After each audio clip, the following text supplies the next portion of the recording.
গাঁজা বিরোধী অভিযানে গিয়ে আরক্ষা কর্মী আক্রান্ত হওয়ার ঘটনা নতুন নয়। ইতিপূর্বে এই ধরনের ঘটনা বহুবার ঘটেছে। বৃহস্পতিবার একই ঘটনার পুনরাবৃত্তি ঘটেছে। এই দিন পশ্চিম জেলার অতিরিক্ত পুলিশ সুপার উত্তম বণিক এবং মোহনপুর মহকুমার মহকুমা পুলিশ আধিকারিকের নেতৃত্বে বিশাল পুলিশ বাহিনী সিমনার নূতন বাজার, দাউদহারানি এবং লক্ষ্মীছড়া পাড়ায় গাঁজা বিরোধী অভিযানে যায়।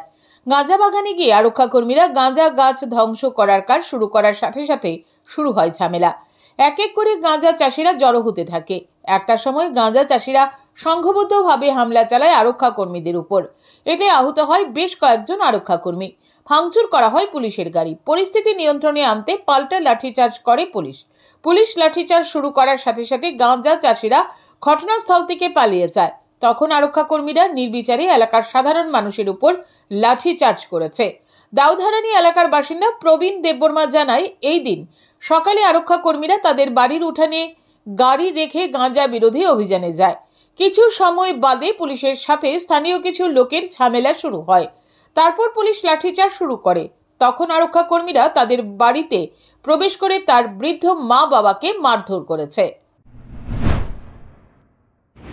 আমরা গ্রামে হঠাৎ করে পাবলিক ঢুকে গেছে, আর এরপরে তারা আমার বাড়ির ঢুকে মা বাবাকে হামলা করছে।